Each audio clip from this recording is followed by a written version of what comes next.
Yeah.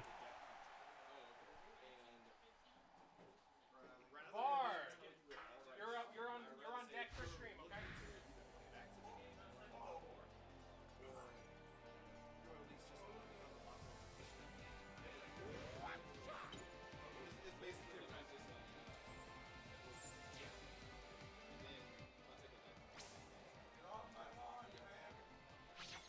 All right, we are about to get started here with Pokken Tournament here at Go to Your Locals 2. Go to Your Locals actually started as a Pokken only monthly, and then we kind of evolved into, since our Smash tournaments have been doing so well, we decided to add Smash here as well. So let's kind of make it one big whole happy gaming event. Yeah, man. So it's great. Yeah. So we have Richy versus Wolfy. Wolfy plays this game a bit more than Richy. I've never actually seen Richy play this game, but he definitely wants to play the game. So one thing I like that we're doing here today is that we're allowing new players to enter just for $1, just so that way they can get a taste for the game without any like high pressure situations. You know what I mean? So there's like they're not under much pressure. Like, oh man, I don't want to waste all this money. Yeah. It's just like it's $1. And then the winners still get something. Yeah. One more thing I do want to point out, we have Coach Scats here, too. Yes, we do. He said he was going to be coaching all the new players, and yes. From what I've gathered, Scats is a pretty good player. Yeah, Scats is probably the #1, maybe #2 player that we have in the state. He's a very solid player. He's won Gwinnett Brawl a couple times. Yeah. So definitely no one to sleep on in the Pokken community. But definitely good stuff that we have coming out here from Wolfy right now, getting that JY combo 2-2Y, ending that first round in game 1. So Blaziken versus Sceptile, not a matchup you see very often. Blaziken's not one of those characters that's very widely played. But this is one of the things I like about this game is how balanced it is. There are high tiers, there are top tiers, but like the separation between like the top of the top and the low of the low is like very incremental. So it's just like everyone has a chance to win. Yeah. Which is really cool. I and know. that kind of plays into just like the philosophy that Pokemon's always had. Yeah. I know when I streamed Final Round, I definitely saw a wide variety of characters. So if there's a character you like in this game, you can play them and still do well. It's very true. Yeah, you have to learn how to play the game first, though. And oh, for sure. That's a big step. But yeah, I mean, this game has been a lot of fun. The community is great for this game. And one thing about this community is that we are dedicated to playing this game. Yeah. So we want to thank everyone who's tuning in right now, watching this game. The people in this community put a lot of work behind running tournaments for this game. So it's great to see new people show interest into this game. Yep. Speaking of that, you did bring up Gwinnett Brawl and new people. I heard you talking earlier about something you guys were going to be doing at Gwinnett Brawl. So one of the things that we're doing at Gwinnett Brawl this next month, May 20th at Gwinnett Brawl, we are doing a event that we like to call Pizza for Pokken. Basically what we're going to have a crap ton of pizza there at that event. Basically, if you play Pokken, you'll get a couple pieces, at least like 1 or 2 places. If you play, you have to play a full set, 2 out of 3. Regardless, win or lose, we'll give you a couple pieces of pizza. In addition to that, we'll also be helping you learn the game at the same time. So just kind of like a fun community event after the main Pokken tournament, just to kind of introduce new players to the game while having sort of like an incentive for them to sit down and learn as well. Yeah. One of the things that we're doing with this also is that basically we'll have like different tier prizes in a sense. Like the more like you win, you know, you might get in a couple extra pieces. One thing that we are doing, the top 2 placements at that tournament, if you beat one of them, you get a full pizza. Oh. A full pizza. Dude, full pizza. It's hard to beat, man. Full pizza. I was going to say something else. The Pokken community, you guys are very dedicated. Like, you don't hear about drives like this for Smash 4 happening very often or if at all. When we were at Final Round, like, everyone was super supportive. Like, after every match, everyone clapped for each other. I was very happy to, like, be a part of that.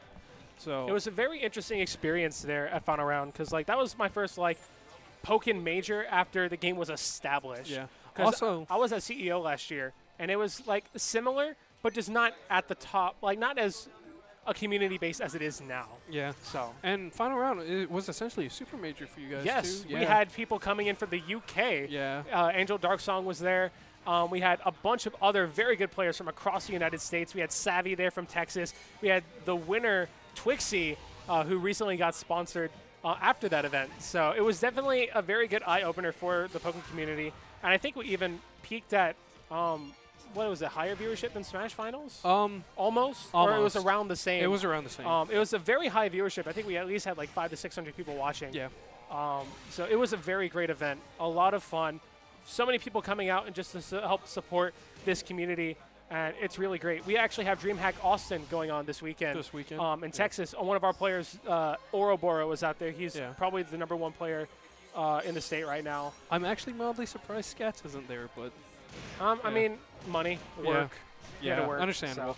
So. But yeah, I mean, one thing that's great about this game is that it's a very low entry level, and the basics of this game are very basic to a point where you're able to understand them fairly easily. But at the same time, once you start understanding the game, you can get to that higher level, and you'll start breaking into the upper echelon where you'll see a lot more micro interactions into this game, being able to be like, okay, I need to react to this situation by using this move to beat this move, rather than just kind of like similar to Smash, where it's just like, oh, this person has like a bajillion options. There are like very controlled options in this game, where it's just like you need to know how to react to a certain situation and what options are good in that situation. Advantage states are very huge in this game, being able to carry that momentum throughout the match. Yeah. Also, shout out to Scats leaning over to Wolfy and coaching him too. So. Yeah, Scats is one of those people who wants to help the community thrive. We have a couple people out here from the Smash side of things that are actually going to be joining us May 20th for the Pizza for Pokken event. Yeah. Most notably, Scat. Oh, Scat. MVG Scat. MVG Scat, the Mega Man main? Sonic Neos. Sonic Neos. Congrats to him, by the way, recent sponsor. Yeah, basically Scat said after he gets out of college, he will want to make an effort to learn this game. So that's going to be great to have such a nice person as well as a driven person to join the community at this state, which will definitely help push us further and create more top talent in this game to go out to other events. Now, of course, you brought up Gwinnett Brawl. I will be there streaming Gwinnett Brawl. I will be doing Pokken and Smash. Well, we very much appreciate that. I'm not sure if I'm going to have time to do the pizza for Pokken or Pokken for pizza, whatever. It varies. Yeah. But, I mean, I'm pretty sure I think we'll have a recording set up there to get some matches there. It's mostly a community-centered event rather than a tournament thing. So we want it to be a bit more on the casual side of things. Very good grab by Richy, and Richy takes game number 2. This is his first time playing this game, too. Scats with the top-tier coaching, putting everyone at a disadvantage. Now, I do want to point out that to play this, I believe they're both using, what, the Hori pad Wolfy's using the Pro Controller. The Pro Controller? Yes. Okay. And then to play this game, you have the option of the Pokken Controller Hori pad, which is a game that, when the first game on release was released, it came with the game and an amiibo card, which was cool. It retails for about $15 to $20, depending on where you buy it, so it's very, very affordable.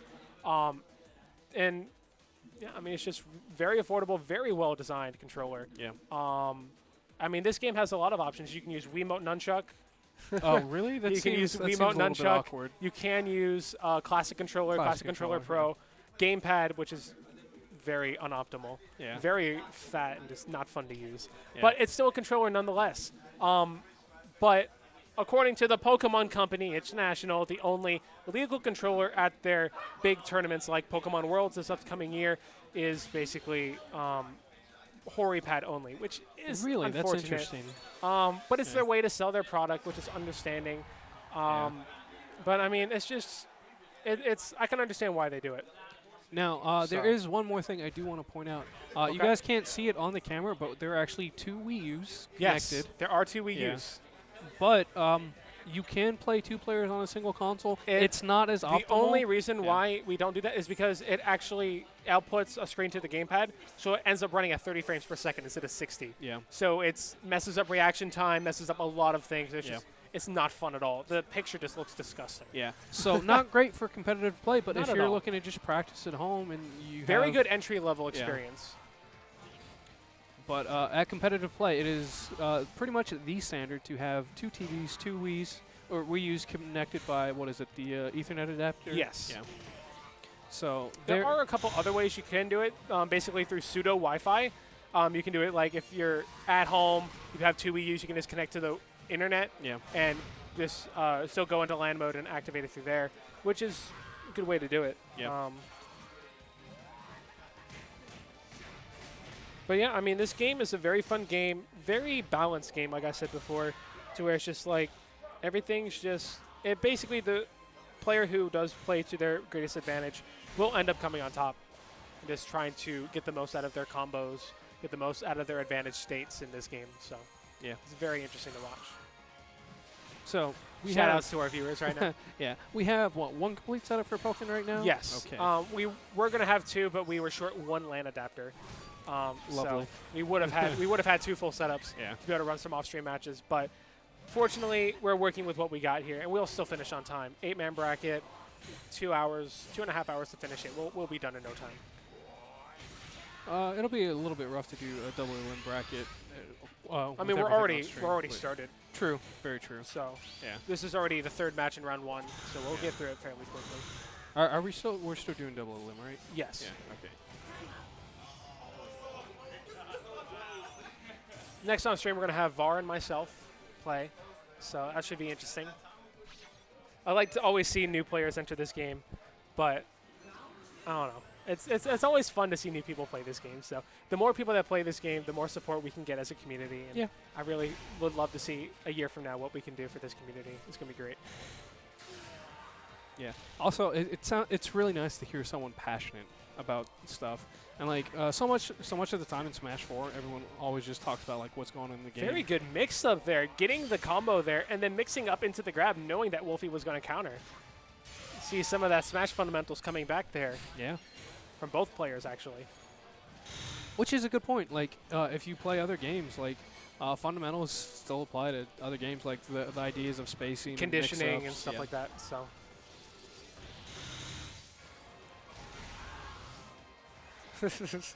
There's a little bit of the jank that we have here in this game. Auto-correcting hitboxes. Somehow just track. It's very weird. Yeah. Missing. Oh, gets another grab, and that might take it. No. Rage saving him there. Ninetales invincibility, setting up that wall, pushing him back. Trying to end this, getting the homing attack and the full Ninetales. Wolfy trying to bring it back right now. 20 seconds left on the clock. Trying to close some space. Misses the combo. No EX Blaze Kick, but gets the double waterfall. We're going. Is that it? Is that the end of the set? Okay. Wolfy takes it 2-1.